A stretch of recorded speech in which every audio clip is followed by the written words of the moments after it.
Morning guys, this training is all about how to work with investors. One of the biggest issues I have with real estate agents in general is that they have no idea what they're talking about. One of the biggest problems that, as an investor myself, is going into a property and the listing agent says, oh yeah, it's a great property, cash flows. Sir, no it does not. Doesn't cash flow. It doesn't make sense. Why are you telling me that it does? Right? And I'll ask, what is the ROI? What is the NOI? What are the expenses? What's the rent roll? Can I get the estoppel letters? And their face just goes blank. It's like, well, what are those? If I have to explain what those are to an agent, I'm having a bad day. Right? As an investor, if I have to educate the person who has a listing, it's hurting my mind, right? Like it's like, oh, like now I've got a goofball who has a listing of a multifamily that I want. I don't know if they know how to negotiate. I don't know if they're gonna be able to get the estoppel letters. I don't know if they're gonna be able to manage the emotions of the landlord and the tenants. This could be a mess, right? These are the first thoughts as an investor. As soon as I get into a property, if I can't get what I need immediately, I'm instantly turned off, and I'm definitely not gonna ever work with that agent again, right? Like I would never have them list one of my properties. And we buy and we sell. We're real estate investors, right? We buy for the long term, but we don't keep the small stuff. You know, the idea is the small stuff's just to get you there to the next level. It's called pyramiding. So you buy low and you sell high. So you buy a 3-family and then you sell it to buy a 6-family. Does that make sense? So it's like one of those pieces that you've got to make sure you understand all the knowledge right up front, because investors are not like normal people. They're not forgiving. Invest, boom, decisions made, done, don't think about it again, right? Because we're investing our time too, not just our money, not just our resources, not just our people, our network. We're investing our time. And if somebody doesn't understand the value of our time, we're gone. It's quick, right? So real estate agents, please take this lesson very seriously, because you're hurting the industry. Now, I don't mind all the money you're leaving on the table for us and our team, but I do mind when we're out there working with you guys. So please work with us, learn from us. In the next couple of minutes, we're going to talk about the value of education. Educating yourself as an agent, knowing the market. It's key. Like when I go into any new market, the first thing I do is a little bit of research online. If I'm going in, just as an investor, right, you want some knowledge that you know that the property's going to make sense in that area, right? So Florida, perfect example. I know that there's 3,003 families in the city, just structurally there. Now on the market, I know there's only 17, right? So at any given time, if the market is really hot, we're probably down 15, 20, so we're in that range. And if the market's like flatlining or on the downside, it becomes a buyer's market, there's 30 to 43 families on the market. 3 families. 2 families run about the same, but the 5s and the 6s are completely different. I know that every year there's only ever maximum 24 6-families sold in the city. I know that, right? There's not a lot of work to get these numbers, but I know that on the worst years we only sold 7, and on the best years we sold 22, 24. So if an investor is looking for 6 families, you can honestly tell them, look, there's only ever maximum 2 a month sold, right? There's only 1 month on average sold. So these are little numbers that you could go look up in MLS and do the research. And as an investor, it's like, oh wow, I'm looking for there's not a lot. So when they see a 6 come up that they like, they're just gonna put the offer in. Does that make sense? Because they understand it's scarce. When they see it, and there's only ever on the market 2 to 6 of these, 2 to 6, maybe 7 on occasion you'll see for 6 families, but there's not a lot of them. So you get investors coming in from Boston, they say, I want to buy a 6, but there's really nothing on the market. No kidding. It'll always be that way. That's how the market is, that we don't have very many of these, right? As far as inventory goes, there's only 600 of them in the city. So when you compare it to the 3 families, where there's 3,000 of them, the 2 families, there's 2,000 of them, it's different, right? There's just less. Same with the 4 families. Everybody says, well, I know I can finance a 4, right? But they can't finance a 5. So they're in that residential FHA, they want to do the owner-occupied deal. Well, they're looking for a 4, there's only 600 of them in the city. So again, the inventory isn't there, they're rare. They're not as common as a 3. So my typical investment strategy for new investors is go for a 3-family. We know the numbers are there, we know that there's just more of them. They're more available, and they're not gonna be overpriced. The 4s get overpriced because there's less. And because again, they're residential, they're not considered commercial property. This is making sense so far? Yeah. We're getting this. All right. So the other ones are, and these are standard to pull up. Standard. You just go to MLS and find out what's on the market today, right? Type in building complex, go to units, and put in 2s, hit search. All right, there's 15, right? Put in 3s, hit search. Okay, there's 17 here. Put in 4s, hit search. Okay, there's only 3 on the market right now. Put in 5s, 6s, and then 7+. So you can have this conversation with your investors. You can go out there and say, hey, there's only this many on the market. When we see something that we like, we gotta move. And over time, you'll get a pulse of the market. So when the market started to shift about a year ago, early in the spring, and this is how you know a market's shifting. Cash investors pull out of the market, dumb people pull into the market. That's what causes prices to go up. Cash investors are pulling out, they're not buying, they're not investing in the 2s and 3s anymore. They're shifting all their cash to big units. Everybody's shifting over to big units, right? Everybody heard of syndication? Oh, yeah. Why is that a buzzword right now? Because all the investors are shifting to syndication. Everybody's moving to big units, right? Because the big units don't flex in value. The small stuff does. So when cash gets scared, it pulls out, right? And where cash goes, everybody else fills the, where cash leaves, everybody fills the void, right? And we're selling at the top of the market right now. Real estate investors, we're selling up here. We're getting rid of our garbage. We're getting rid of the 2 families. I just got rid of my last single family, done. My 2 family I sold last year and got rid of a couple 3s. So now we have 2 4s, but everything else is bigger than that. Well, I have a 3 still, but I live in that 3. And that's a luxury. I don't believe in living in my own buildings. Yeah. It's just that the whole first floor is finished and the basement's finished, and I couldn't really find a rented unit that was of that size. So, and where they would let me smoke in the basement. So, this is one of those pieces. This is unique to me. What's up, Bruno? So, making sure that you understand like what the market's doing. Your cash investors are not trying to get into small buildings, right? But they need to be advised to sell their small shit, right? Like that's just pieces. As an investor, you're an investor mindset person. Say, let's sell some of the small ones. We're at the height. If you don't like these, but you're traveling there, you're cutting grass there, like this is off-site, doesn't make sense. Sell them, 1031 exchange, roll into big units.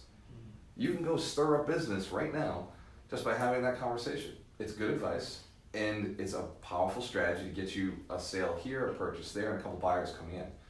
Just by listing a unit, listing a building, you're gonna get and attract buyers. Does that make sense? Right. So this is what I've been doing. Right, when I took over and actually did listings for about a month in August. I did this last year in August, right? Because Ron and I were building the Agent Alchemist training, and we said, okay, what is possible? So I put together 12 listings in 1 month.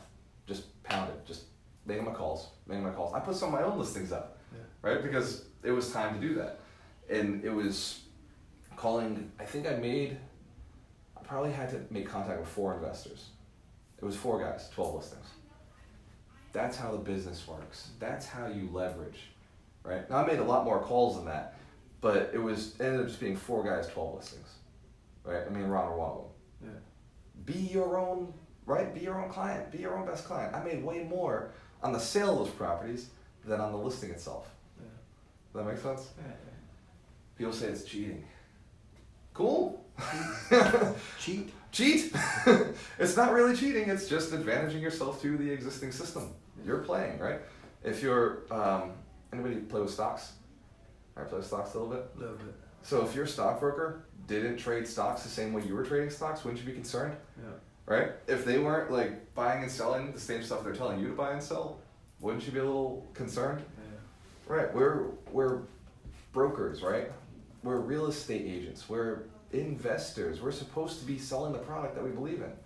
If a financial advisor comes up to me and says, I think you should buy this stock, my first question is, how much do you have? Right? How invested in this product are you? Mm-hmm. How much of it do you own? Right? So if somebody comes up to you as a real estate investor, a real estate agent, and they're telling you, hey, how much do you have? And you say, none, or I don't want to buy it, I don't ever want to own it, that's concerning, right? But if you say, oh, none, but I'm buying this, oh, well, you believe in this product, right? Andrew's buying a 3-family right now, right? Yep. He believes in 3 families. 100%. That's perfect, right? Because I'm buying 3 families because of this. I've done the research, this is why I'm buying them, and this is why you should buy them. He believes in it, he's in motion, he's actively doing this. You don't even have to sell it. I mean, it's If you for do it, you don't have to, itself. right? Yeah, well, yeah. But everybody has to hear the sales pitch again. Yeah. Everybody has to hear it again. You have to go NOI, you have to talk about ROI, you have to talk about the expenses, GRM, cap rates. These things have to be said so that they can hear you. Not that they don't understand them, not that it's just so they can hear that you understand them, that you get it, right? Now, a lot of times, in value add, using that word, right? These are buzzwords right now in bigger pockets. Understand where our clients are coming from, right? Our clients are not the same as everybody else's clients. They're not at pool parties, they're not drinking at clubs, they're not hanging out with, come on in, Marsha. They're not hanging out, wasting their lives, watching TV, watching football. These guys are online researching numbers, right? They're researching, they're digging, they're trying to figure out, like, do I need a property manager? Where would I find that person? Yeah, how do I know if this is a good deal or not? Right? They're trying to figure out the bigger pockets calculators, and guess what? They're confusing. They can't figure out the BP calcs, right? They hear cap rate, they've Googled it, they don't understand it still. Right? These are things that happen in this business, and when you're talking about it and you're confident about those numbers, suddenly their mind's like, oh, thank God I got somebody who can work with me. Right? I've got an investment agent who knows what they're talking about. I'm not concerned anymore. Does that make sense? Yeah. So, number 1, you've got to read the book ABCs of Real Estate Investing by Ken McElroy. That book it's not, have you read it? Read all 3. Good job, man. The next one is Advanced. Yeah. The Advanced, I can't remember the name of it, but it's, do you remember the name? I think the last one was the Advanced. Yep. The What was middle the one middle was one was Property Management, one was the ABCs of Investing, Yep. and I think it was ABCs of Property Management and then Advanced. Yes. Yeah. Yeah, he did. So he is a property manager. That's his main business, and I actually know he wrote the property management book. So that's cool. Yeah, nice. Thanks. Yes. Dude, learning as we go. Yeah. So the ABCs and the advanced one are phenomenal for you guys to be able to talk these numbers. To be able to have that conversation with an investor puts their mind at ease. Just knowing the stats, knowing the facts. When you show up for a listing appointment with a CMA, guess what? You're just like everybody else. When you show up to a listing appointment with a CMA and a BRRRR strategy, Bigger Pockets Cal, running right there next to you, now they're like, oh my God, like this guy knows how to run the numbers. This gal knows what she's talking about. They're gonna present this presentation to our investors. They're gonna see it in this light instead of, yeah, they're going based on values, right? Now, yeah, typically right now in this market, we're selling 2s and 3s for our investors. That's what we're selling. We're getting rid of the small inventory. Single families that they got stuck with, condos they got stuck with, because the other side of it, and this is the conversation you have to have in your head. You must be able to say this. Condos, new construction, and luxury are the first things to drop in the market. First things to go. So if you have somebody who's coming to you saying, yeah, I'm developing, I'm looking to sell all these right now, give them the warning, right? Hey, you know what? As long as you got a strategy where you can hold these for the long term, you're fine. Not a problem. And if it's somebody who's holding them and they'd like to buy something bigger, now's the time to get rid of them, right? We're at the height, we're at the cusp, right? You can see all the graphs. When you look at the graphs, we're doing this. You know what comes after this, right? We don't know how far it goes this way or that way, but we know what happens. Right. The trend is your friend, right? Because you can follow a trend. Now, do you like what the trend does? Only if you're advantaged to it. Only if you know how to handle it. Right? But it's like a hurricane, right? There's a hurricane in Florida right now. What are you gonna do about that? Right. There's nothing you can do. All you can do is make sure that you're either in a safe place, your house is bunkered up, or like what else is there? Right? Surf, yeah. Survive the gale force winds. like that's all you got. The big waves. Yeah, get into surfing. Yeah, you see all the surfers actually on the coast right now. We say they're crazy, right? They're real estate investors on a down market. That's what that is. They're like, hey, this is fun. This is the best time ever, right? While other people are scared, the real estate investors are out there riding the wave, right? Using the torrent, using the crazy winds, and getting that advantage on it. Yep. Like finding the good in a crazy situation is what we do. And as a real estate agent, investor agent, you're able to do the same thing for your clients. This is good stuff so far? Oh yeah. Alright, cool. So the next one is actually knowing the numbers. If you don't know the numbers, you're not doing anybody any value. You've got to know how many houses are on the market at the moment. You got to know how many houses the market has for inventory, and you've got to know what the rents are and what the typical expenses are. The only way to get these is to ask a landlord. It's the only way you're going to find out the rents. You can go on rentalmeter.com and it's relatively accurate, but the expenses for the buildings, the only way to do it is to find out from a couple of landlords in the area what their expenses are. Is it water? Are you typically paying gas? Find out, right? You gotta ask questions. How do you meet those landlords? At the real estate investor meetups, right? That's the spot where you're gonna meet people who own in cities. If you're working in a city, you should be in those networking events, right? That's where we're picking up clients. You met me last night at a networking event in Providence, Yo, right? Providence. What was I doing there? Do you have a guess? Networking, sharing your knowledge, sharing your books, sharing everything. I was. Yeah. I was sharing. I was adding value. Yep. What do I get out of it? Deal flow. Deal flow. I get what I'm looking for, Yeah. right? What is an investor looking for? What is an agent looking for? More networking. Deal flow. Deal flow. We want deal flow. Yeah. You're very close. You know, you're on it. You're on it. I got you in a moment. Yeah. So last night I went out. I'm talking about the book, right? Yeah. Super easy for me to do. Anyone on my team can go out and talk about the book. Super easy for everyone to do because it's like, hey, my guy who I work with, the one who taught me, wrote the freaking book, right? So it's simple. And for anybody who doesn't have a broker who has a book or a team leader who doesn't have a book, you can just say, hey, look, have you ever read the ABCs of real estate investing, Ken McElroy, right? Or, hey, I know the guy, Gualter Amarelo, who's my buddy, he wrote the book. He taught me this stuff. Boom, instant rapport. Like instantly you're at that level. Does that make sense? So you just go in, it's a prop, guys. It's a prop. That's all it is, right? Now, yes, is any book you bring to an event gotta be valuable? Of course. But it's a prop for you to talk about, right? It's just something that separates you from everybody else. It's the reason I wear the wristbands, right? The wristband separates me from everybody else. Like, what's that say? Marsha, have you seen these yet? No, have you given them one? Not yet. It says, I am an alchemist, right? Starts a question, what's an alchemist, right? Most people look at it, they ignore it. But I bring tension to it, like I just did. Does that make sense? It doesn't have to be done, right? But I can say, oh, well, these beads are for focus, right? And stability. Oh, wow, that's cool. Yeah, focus in my business, right? Stability in my business, growing it, building it. It creates a mindset, makes people think about it, right?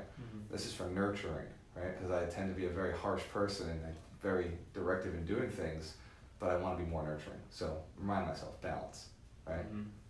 Very cool. What it does is it builds rapport quickly, right? Because that's what it's all about. Give them a couple of really cool things that they see consistently on you. These are triggers. So when they see you instantly, they're like focused, stable, nurturing, and alchemist. They turn deals into gold, right? Within seconds, it's explained and it's locked in their heads. It's NLP. It really is. It's truly the simplest version of NLP that you can put out there, but it works. You can feel it working right now. See that? This is how the world works, right? So building relationships with these little trinkets, you can whatever you want. They're props. They're just things that you do. They're non-negotiable. They work no matter what. Whether you use them or not, they work. The numbers are the same way. Whether you use them or not, they work. If you go in and say, hey, this is what you're looking to spend, a water bill's probably gonna be about this. The rents, average rents in this area of the city for a 2-bedroom are about $850. This is just standard, what it is. That works. Instant rapport. This person's knowledgeable. They know the stuff. They're thinking about my benefits, right? You can say, more accurately, rents range from $850 to $1,200 for 2 bedrooms in this area.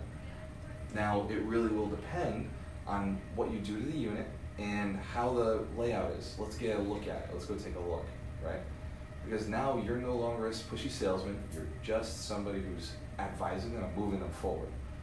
Now, you're absolutely looking to sell, but you're not looking to sell them on the building. You're looking to sell them on you, right? They got to be sold on you. Because if they're sold on you, they will work the whole process to get forward. They'll be like, okay, this person's the one I'm running with. Now they just stop thinking and talking to other people. They just funnel it to you. You ever heard buyers are liars? Have you been in the business long enough to hear it? No. No? All right. Andrew, have you heard buyers are liars? All right, you've been in the business long enough. So, Marsha, have you heard it? Yeah. So this is a common thought. Yo, my buyers are not liars. My buyers stay with me. They've got nowhere else to go. Who else is going to give them this cool experience? Who else is going to throw the numbers out? Who else is going to have the knowledge to bring them through the property and then the care, right? Who else is focused and balanced and nurturing and, and Alchemist turning things into gold, right? Who else has that? So that it's loyalty. You create that loyalty. The only people that don't work with me are the people who will never purchase. That's okay. Is that okay if you can weed people out like that? Yeah. Where it's like, oh, they're only working with people who want to buy with me. Only moving forward with people who want to buy with me. And that's the key. All the people who buy with me are my friends, right? I don't even do the deals with them personally anymore because we've got that friendship where they're just like, I just want to make sure I'm working with through you, right? It's like Matt Daler does a lot of my buyers and my dad does a lot of my sellers. And they're fine with it because I train them, because I'm in contact with them.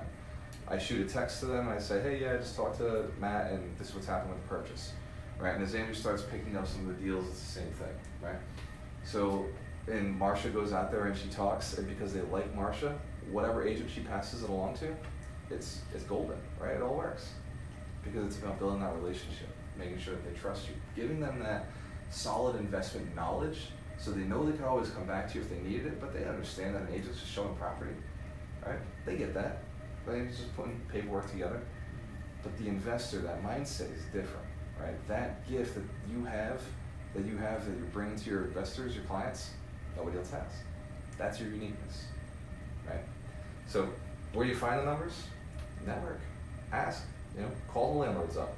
You're prospecting anyway, aren't you? You're supposed to be talking to these guys anyway. You're looking to list more property? Call the landlord up, ask them some questions, build a relationship. Hey man, I'm a local landlord in the area and I'm just wondering, are you getting the same bills as I am? Have you noticed the water went up? Everybody will talk when you have this conversation with them. Everybody is going to say, yeah, it's nuts, it's ridiculous. What was yours this month? Oh, mine was this. What did yours? Yeah, oh, mine was that. And what kind of toilets do you have in there? Are they the 1.2 flush or the 5-gallon flush? Like what do you got in the building? Oh yeah, I haven't replaced them. Oh, well, I just replaced a bunch of mine, and maybe that's why there's a discrepancy. I replaced a bunch of mine, and it cost me $200 each toilet, but now it saves me on every single toilet about $30 every quarter. So maybe that's something you might want to do. If you want, I got a guy who does it for $200, but unless you do it yourself, maybe it's cheaper. You can buy the toilets for $99. This conversation was easy. Didn't have to work to get into it. Does that make sense? If you talk about something they're comfortable with, it's not an issue, right? Now you're talking, hey man, I really appreciate you, giving me this information, and it's great talking to you. There's a landlord event coming up, Fall River Landlord Association, right? You should come to it. I'd like to meet you in person. Maybe bounce some ideas on how we can save more money together, right? Get some. This event. The mayor's going to be there. It's got some really cool information about 1031 exchanges. Have you ever heard of what a 1031 is? Oh yeah, 1031. It's where you tax defer. Most of them have never heard of it. The people you're buying houses from have never heard of it, right? Because they only own one house. Typically, if you're buying from somebody who owns a bunch of houses, you're overpaying, right? And if you're buying from somebody who only owns one house, they're not a sophisticated landlord. They're just the person who owns a house. They didn't buy the house to make a ton of money. They bought it to live there. They bought it so they could raise their family there, so they could have everybody on their own floors, and they're probably getting beat up on rent because their family lives there. And their family obviously wants to buy the house from them for way less than what an investor is going to pay. So they make out. Jay, what's up, brother? Danielle, I see you.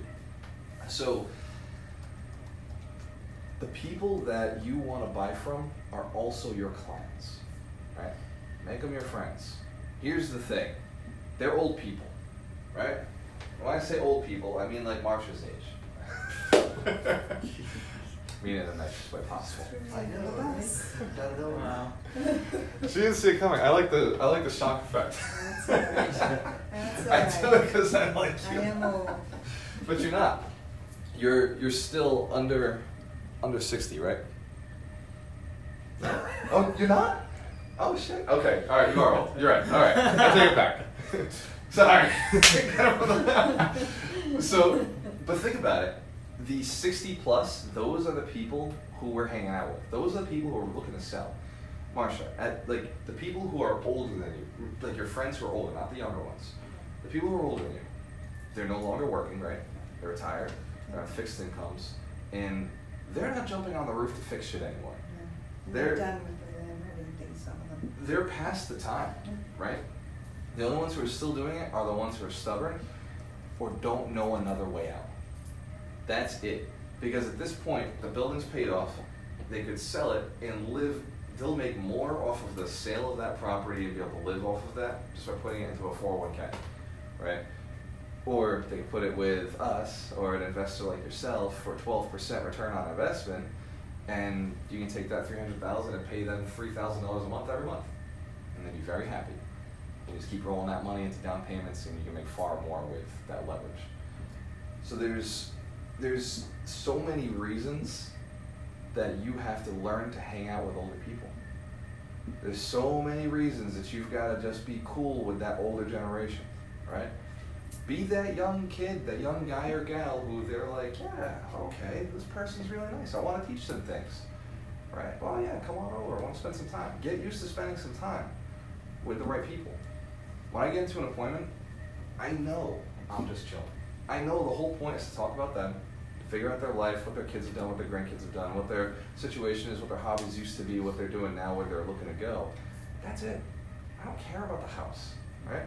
I do the math in my head. It takes me a second. I look at the building. It's a 3-family. That's what I'm going to pay for. Okay. It doesn't take that much. I've done these for so long. We evaluated way more properties than we bought, and the numbers don't change. So, Ron, what do we pay for 3 families? 120. Boom. Every time, all the time. In this market, right now, like it just is what it is. Okay, 120. Maybe you'll go to 140, but that's what we're looking to do. Now, if the building was mint, like condition, like perfect, yeah, I'd pay 180 for it. If there's nothing to fix in there, 180, 200, because I'm gonna go sell it for 250. For some reason, there would be a massive discrepancy, and I don't know why they would sell it to me. It just doesn't exist. What is it? You said you'd sell it for 150. 250. Yeah, sell it for 250. Right. Haley, what's up, homie? So, like we know that for us to buy it, the issues are about that 120, 140 mark. And if we're not going to buy it, well, I'm just going to list it for whatever the market is. I don't have to ask them a ton of questions. I know what the building has just by walking through with them. I can see with my eyes what needs to be repaired, there's no reason to say it to them. There's no reason to negotiate the building. It's build that relationship. Because likely I'm not selling it that day. It's not going to happen that day. But if it does, if they're willing to, I'm always shocked. And so I was like, oh, cool. I soft close the whole time because it's just like this, right? It's just a part of what I do. I'm always soft closing. I'm running sales the whole time, but I'm not attached to that sale, right? The law of attachment. When you don't care whether you get it or not, you have a better chance of getting it. So it's going in there, and I just know I'm gonna hang out with old people, right? Not Marsha, just a little older than you, Marsha. You're not quite there yet. You're not quite there, but you're getting there. Keep working on it. Keep working on it. Keep Stay in the game. Forward. That's right. Stay moving forward. And the point is you're adding value to these guys. They're like, Marsha, your friends want to get out of here, right? They want to not have the landlord situation. They want to have money that's coming in. They want to get to Florida. The name of our company, the slogan is Fast Tracking Retirement. Fast Track Retirement, because that's our demographic. If I say it to a millennial, they're happy too. Millennials, they got out of college, they're like, I want to retire now. Done, right? But really, our clientele, they're thinking about retirement every single day. They're concerned. They're in a situation. And for us, our job is to get them out of that situation, move them into retirement. Having the financial, fiscal ability to do that, knowing that you can give them a 12% return on investment if they make a big amount, right? Knowing that you can help them manage their property if they can't manage it. Knowing that you could sell this, get them into something that's super low maintenance, get them into a condo, get them somewhere where they want to be. Maybe they want to be in Florida, right? Or maybe they want to be closer to family. Maybe they want to get to an in-law apartment with their family and they're willing to buy the house, live with the in-law and their family upstairs, right? I've never seen in-law apartments sell the way they're selling now. Everybody wants an in-law apartment. They're not being cheap. They got old people and kids. They got the two problems, right? That like the things that must have a average aged person handling, right? So yes, can they babysit each other? Yes. Sometimes the kids watch the old people. This is true. And sometimes it goes the other way around. But the in-law apartment is a statistic that's not going away for the next 10, 15 years. It's just like storage units. It's not going away. Storage units will continue to expand over the next 10, 15 years because people are downsizing, shifting out. The baby boom generation collected a lot of stuff. The kids of the baby boom generation cannot afford the houses that their parents had because the market has inflated, it has gone up, and income has not changed. All right, since the 70s, income stayed about the same. Before it used to go up with everything, and now it's, the average income in America is still $55,000. It's been that way for decades. So even though everything else is going up in value, income stayed the same. So people are shifting into smaller spaces. Storage units will continue to rise. The in-law apartment will continue to increase, and multifamily rentals will continue to go up. The single family, you'll see them shift away unless they're putting more units in it. It's just what the market's going to do. As an investor or agent, you need to know these things, right? This is a fun conversation to have with investors. Would they not be fascinated, right? Because you're like principles. They're like, oh shit, principles, I can get ahead of that, right? This is the stuff nobody talks about. Now I've got insider information. Who gave it to them, right? Their investor or agent. The only person who knows, the only person who's thinking about it. I say all the time, I'm an economist, right? Bless you. I'm an economist, right? Like that's what I look at. Like I'm reading economies. That's the whole point. You know, to be an investor and do it right, it's not about buying high, selling high. It's not about buying high, not cash flowing. It's know where the cash flow will go, right?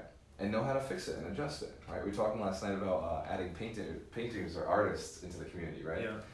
Because we've seen in Boston, that raises the values. Wherever you put artists and build a community for them, values of property goes up.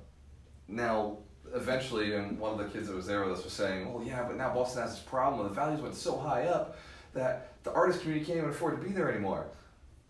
Good problem to have. That's good. We want that problem, right? We want to subsidize the artists somehow. Like, let's get them in somewhere, right? Like, these are good issues. If the economy does so well we can't use that source anymore, that means it's running. They'll go somewhere else. Artists are not running out. I don't know how they survive, but but we're not running out of them. It seems like every year, one of my friends says, I'm going to school to be an artist. Okay. All right, that works. And they're my favorite because they'll design logos for free. Like they do all this art stuff for free because they're artists, right? Now I have a handful who've gotten smart now, so I just shift to the next generation, right? Like investor, right? We're always looking to invest the right way. If I know these guys will do it for free, we're going the free way. So, but there's little pieces that we can do to add value to our buildings. Laundry machines, turning basements into artist space. All these different activities create and call and build rent value, right? Going through and changing the light bulbs in your tenant's apartment just to make them feel better works. All you did was spend $20 on light bulbs and change them to bright daylight bulbs. Changes the atmosphere that they had. Just makes them feel better. There was a study done once. I believe it was Phillips Lighting School. Lighting ran this study, and they had people in the office space. They just went in and switched from normal bulbs to daylight bulbs. And the result was a 30% increase over 3 months. Of what? Sales, activity, right? So it was exciting because the people in the office were like, oh, a change. It's like a fresh new place, right? And then it went back to normal because the change was over, right? And that's what it is. They're like, well, it's not a sustainable increase. Correct. You have to work at it, right? Just like rent is due every month, success is due every month. It's due every day, right? What's the saying, Rob? You gotta pay every day. You gotta pay it every day, right? Success, it's like renting. You don't own it. You can't lease it. You rent it, right? You can borrow success, I guess, right? Maybe, but you gotta pay that every single day. You're always paying. So it's the same with your buildings and their buildings. If you're educating your landlord, hey, have you changed the light bulbs in there? No, well, there's a study done that says when you change little things in an atmosphere, paint the hallways. Just go and paint the freaking hallways. They're gonna be excited. In a year, paint the hallways a different color. Doesn't matter. Just do something in the unit, like in a space that they can see the common areas. It's cheap, it's easy, but you change it, instantly they're like, dude, landlord's thinking about us. This is cool. You know, the building's on the come up. I'm gonna sweep the stairs from now on, or I'm gonna make sure I clean up my unit, or if I see some trash outside, I'm gonna pick it up. You just do a little landscaping in your property. The other day we moved the barrels from one side to the other. Literally, that's all we did. We moved, this is 2 or 3 months ago. We moved the barrels from one side to the other side. And I know that when the tenants go in, they're like, something's different. Something's changed here. The landlord's thinking about us, right? I don't know what they're doing. Maybe they're mad. Maybe they're happy with us. But they're thinking about us. The point is that they're like, the landlord's active on the property doing something, right? And if you can educate your landlords to do these things, like these little tips, they're free, right? Doesn't cost anything, they're obvious, right? When you think about it, they're obvious, but they're not. You can use this tip over and over and over. It works every freaking time because nobody's saying this stuff. It's just little things, and it's simple. But by you being the one who said it, instant rapport. By having the numbers, by having the little fun facts, they're gonna work with you. Now, where do you find them? Where do you find? Because this is the biggest thing I hear all the time, right?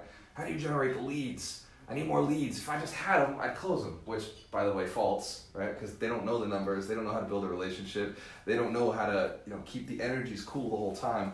Write these words down. This is standard. This is completely normal. This, right? As long as you memorize it, right? This is typical. Happens all the time. Pretty common. Pretty standard, right? When anything goes sideways in a deal, say those words. Yep, pretty common, pretty typical, pretty standard. Like, there's nothing common, typical, or standard in real estate. Deals will always go sideways, right? They don't move up or down, they move sideways. That's how deals work. It's along a line sideways. And it's always, how do you just get it to the closing, right? It's like, a hot potato, you're just like trying to get that thing to the closing table. So when you explain everything as standard, common, typical, pretty reasonable, this is average, it happens often, you've dissipated the steam, the heat out of the conversation. Because sellers get emotional. They're selling something they own. Buyers don't give a shit. It's whatever. We're gonna own it eventually. Sellers own it, have owned it. Everything is personal, right? Everything is personal. It's super emotional, the whole process. So getting in their head, having that. So anyway, getting back to how do you find them, right? And later on, you got to manage their emotions and their energy. You got to build rapport and trust, and you got to actually be able to market the property and bring people through the right way. But maybe you don't even have them, so why talk about that, right? Right now, you got enough sellers. You got all the sellers you need. Anybody ever have all the sellers you need? No. You know where they're at right now?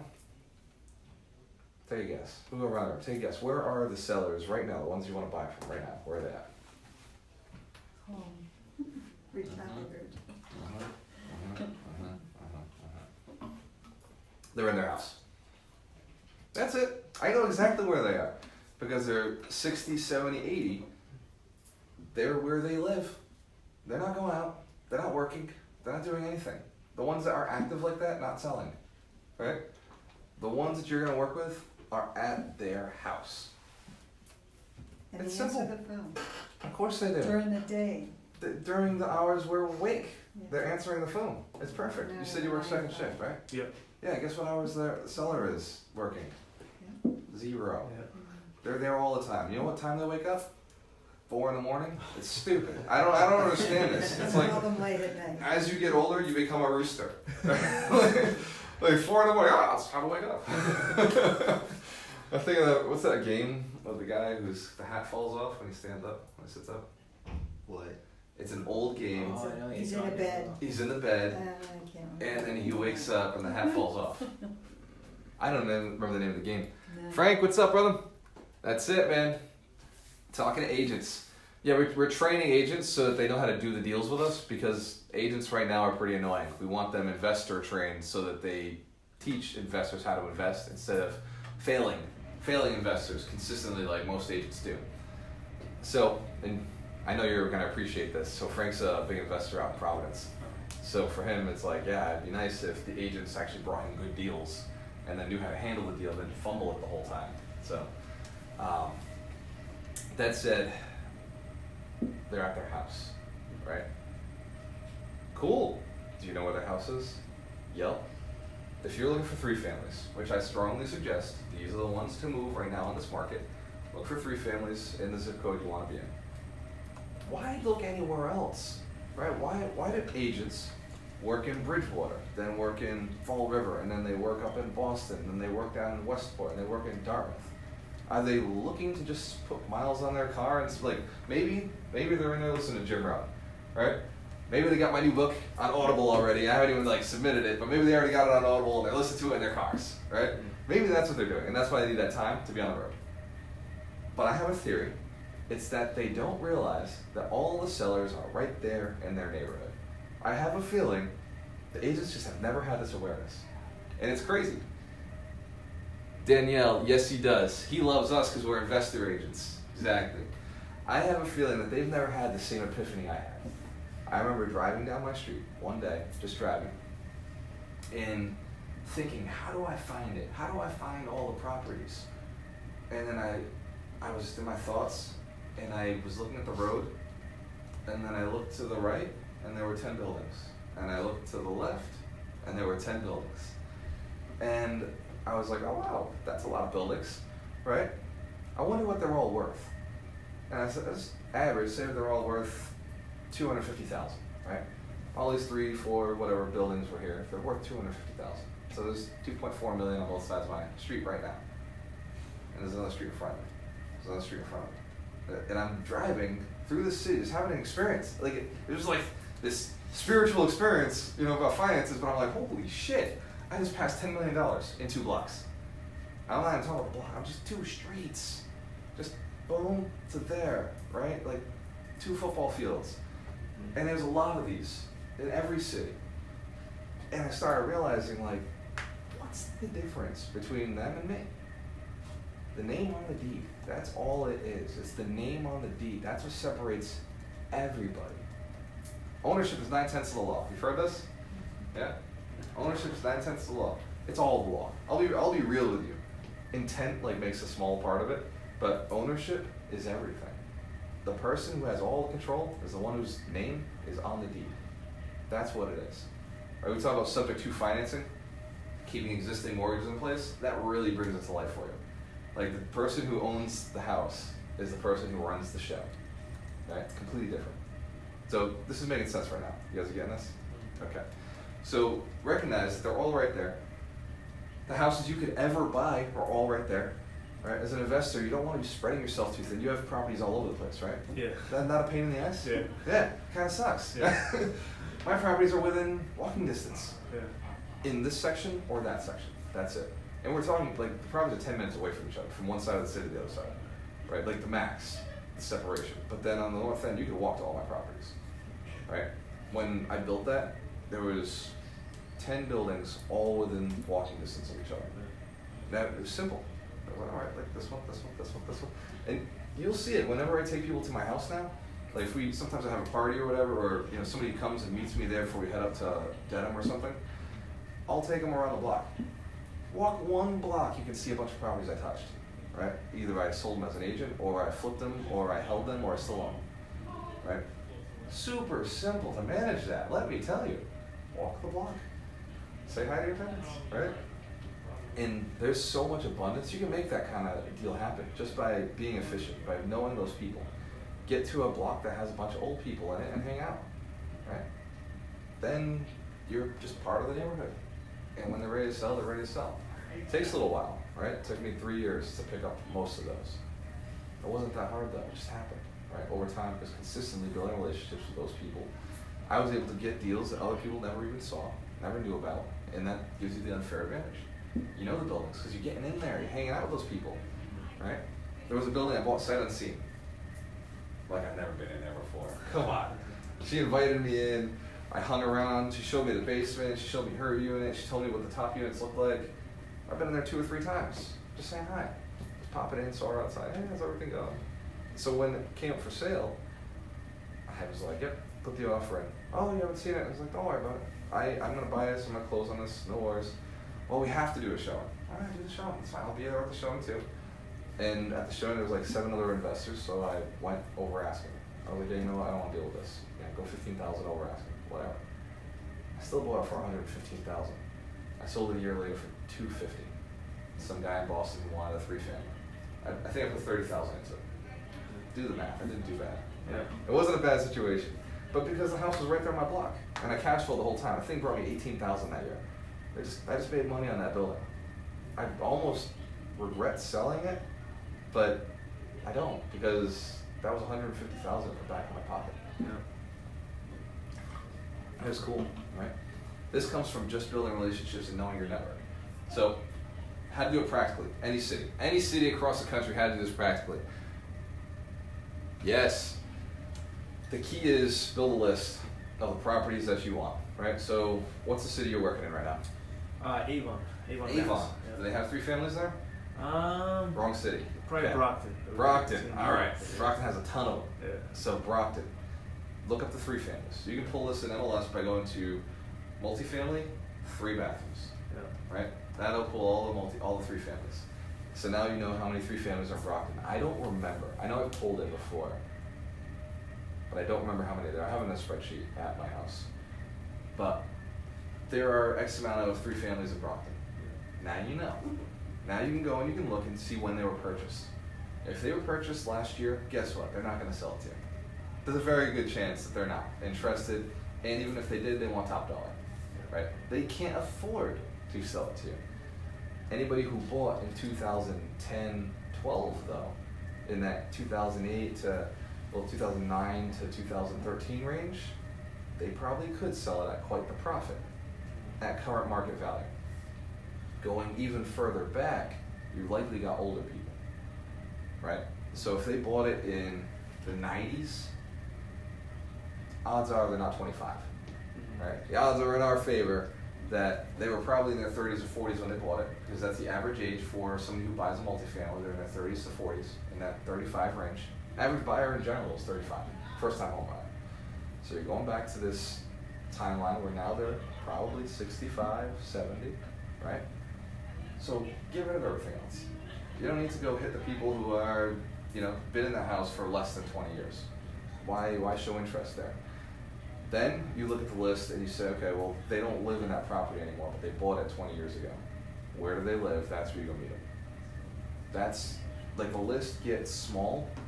That's okay. The list doesn't have to be big. It has to be accurate. Does that make sense? The people who sell, the people who have to sell. People who sell to investors are a very unique, very small niche. It's not everybody. You can't blanket the 3,000 3-families in the city and expect that everybody's going to want to sell at a discount. There's a very small percentage of the population who sells at a discount.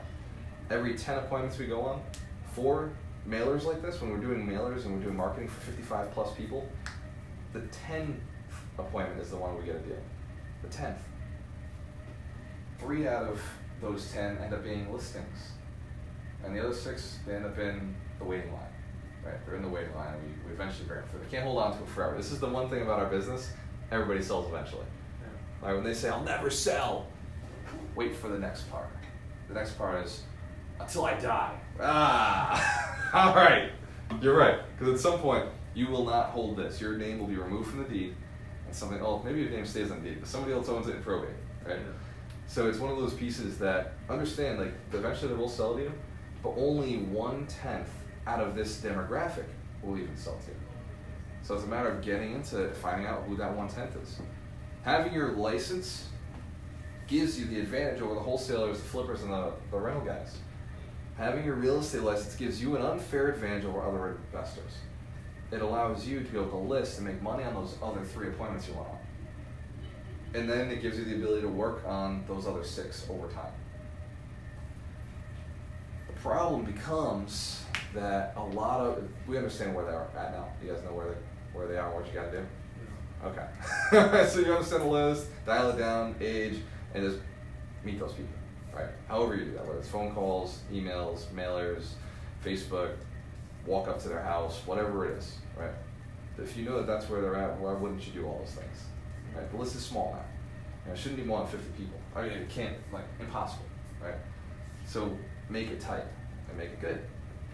Just meet them. In a month, you can meet 50 people. In 2 months, you can definitely meet 50 people, right? Whether you, like, you could walk up to their house, and if you did one a day, in 2 months, you could literally hit every single one of those people. Does this make sense?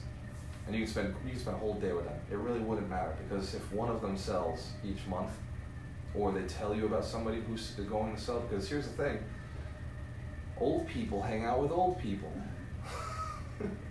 And they know who's passing away. They know who's like on their way out, and you build a good enough relationship, they're not gonna send you as the creepy agent, you're the agent who handles this stuff, handles it.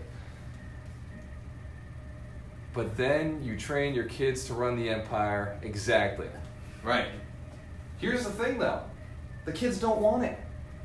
Like the biggest investors I know, their kids are not even in real estate. Not even like remotely in real estate.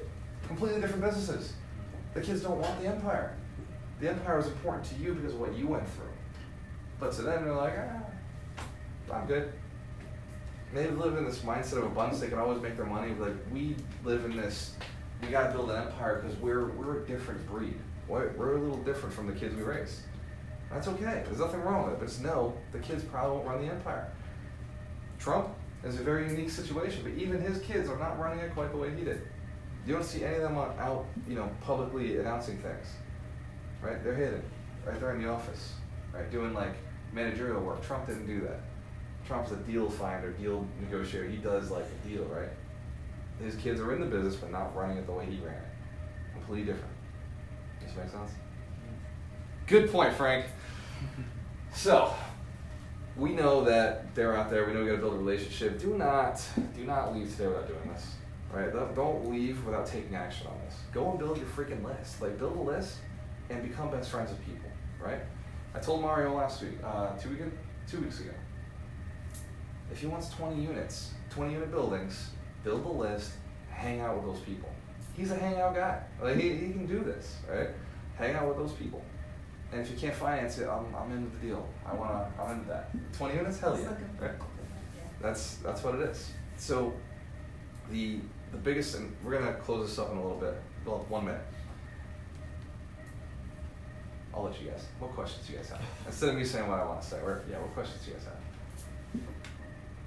You want to know, don't you? I have one thing to add to your older people thing. My old people.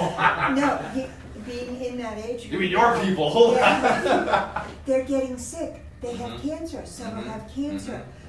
They're tired. They want to retire. They don't want to do this anymore. They're the best people to get friends with, and And they're they going to need be help. selling. Yeah. They're done. Being real with them. Yeah. They want an easier life. They want to retire. They want to either go away or just not be done with this. Say that again. But they're getting sick as well too. Yeah. I'm the baby boomer age. I'm the top baby. In 1 year, they're turning 62 this year, so 63 next year is the typical age of retirement, and that's when you want to make friends with these people. That's exactly right. And be the person who they trust. Be somebody they've built a relationship with, and they trust to, help move them forward, help move their friends forward. Because like I said, you have friends that are older than you too. You have friends your age and friends who are older. So no matter what age you're talking to, get into those homes, hang out with them. Like there's nobody coming to visit them. Like seriously, you get in there and they're like thankful. Sometimes they cook, sometimes you bring stuff, but it's just a little party that they have. And if you can bring a little spark to their life, it's fun. I was on one with Lexi the other day, and we went in there and it's like an older Portuguese lady, so I played a little Portuguese. Like I can't speak Portuguese well, but I was like, oh, como estás? Oh, sim, senhora, little stuff. And she's like, oh, you speak. I'm like, no, I don't, but but this is the game, right? This is the game we play, right? So she sees I'm trying, I'm giving it my shot, but then I'm like, no, but seriously, I don't understand anything you're saying. I'm sorry, right? That it was so full out English, right? So but you build that rapport, you have a little bit of fun, you're in, and you just hang out for a little bit. And if the language barrier is an issue, send somebody who can speak the language in. But, you find out, you identify. You don't know until you get out there, right? Make the time, spend the time with these people. If you're gonna spend time with somebody who has your money. You've heard Grant Cardone say, who has my money? You know who it is now. You know where they're at now. Spend your time with them. If somebody is not willing to sell their house with you, why are you hanging out? Right? Like, if they're not looking to work with you, why are you hanging out? Don't chill with people you can't grow with. Right? And if somebody's not looking to buy a house with you, because here's the other side of it. If somebody's not looking to buy real estate with you, why are you hanging out? Like, what's the point? If we're not building empires together, what are we doing? Right? Like, if you want to play fantasy football the rest of your life, that's cool. I'm building an empire, right? I want to hang out with people who want to build an empire. That's what we're doing together. Does that make sense? So where do I spend my time? Old people's houses, real estate investor associations. That's it, right? Literally, I was in the cigar shop the other day, hanging out with some old people, right? That's what it is. And then I go to a real estate event. Now the old people are judging me. They're like, hey, why are you doing this? Why are you going out to these networking events? You'll never make money there. It's like, that's okay. I will. Because it's young people looking to build empires. You've built them, now these guys are looking to build their own. At some point you're gonna sell off, they're gonna buy in, right? It's the natural flow, right? I wanna be on both sides of the transaction. I wanna be working with the seller, working with the buyer. I wanna have those relationships. I don't know where the money's gonna be, but I know it's in that pocket and it's not anywhere else, right? When you get into like single family homes and you get into normal people, the demographic's too big. It's impossible. It's impossible to deal with. But when you tighten it down to like where do real estate investors hang out, where do landlords hang out, now it's simple, right? When you meet them, invite them to the Fall River Landlord Association, right? Bring them into the Fall River Landlord events. Like if they're saying I'm never gonna sell, oh cool, come learn how to improve your properties. Learn how to advantage yourself. Learn how the city's giving these tax programs and rebates and free money and free assistance, right? Like whatever it is. We're hanging out here, let's hang out there too. I think it'll be great for you. Does that make sense? If you hit one appointment a day, make it a rule. Make it a rule to hit one appointment a day. When I was actively as a listing about a year and a half ago, when I was an agent, I was 3 appointments a day. If I wasn't on 3 appointments a day, I was freaking out. Like freaking out.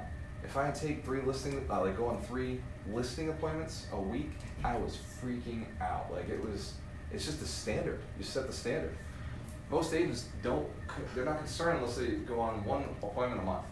If they go 1 listing appointment a month, they're like, oh man, like, I'm gonna get this one. But for me, I wanted a listing a week. And that's the only way I was able to maintain closing 3 or 4 deals a month. That was the only way I could do it. And I did close 1 month with 5 deals. And I consistently carry an inventory of 10 under agreement. Like when I'm running, 10 under agreements is my minimum. That's like me not trying.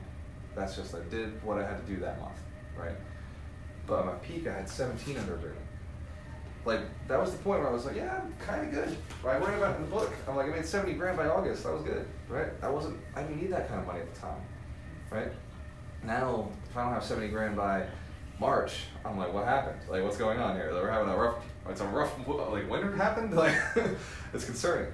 So it's the same thing for you guys. You'll move up as you go, but you got to find the things that are important to you. Find the time to spend with the people who are looking to buy investment real estate. Find the time with people who are looking to sell investment real estate, and don't waste your time with anybody else. If I get one thing into your head, it's just hang out with the right people. Grant Cardone says it all the time. Who has my money? Well, what product do you sell? You sell real estate, you sell multifamilies. Who has your money? Investors and landlords. That's it. You guys motivated? Oh, yeah. You guys ready to make some money? Cool. So if money is an issue, I got an event coming up. It's called Fast Track Retirement, and it's going to be October 12th. It's $100 to go. You're coming, right? Yeah. I know. I saw you buy tickets. What's upstairs? Command training? Ignite. Oh, get out there. Go. All right, guys. The event is October 12th. It's at 8 p.m. at our office, the Real Estate Alchemist office in Fall River.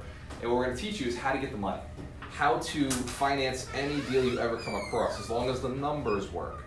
If it's not a good deal, we're not going to teach you how to finance it. Does that make sense? So if the numbers work and it's a good deal, we're gonna teach you how to get all the money that you could ever use on that real estate deal, so you don't ever have to put your dollars into a deal again. It's October 12th at 8 a.m. in the office. If you can't wake up that early, you don't deserve the money. But you have a choice. Always work with the best. The website is gualteranmarelo.com to register. I'll see you guys on there.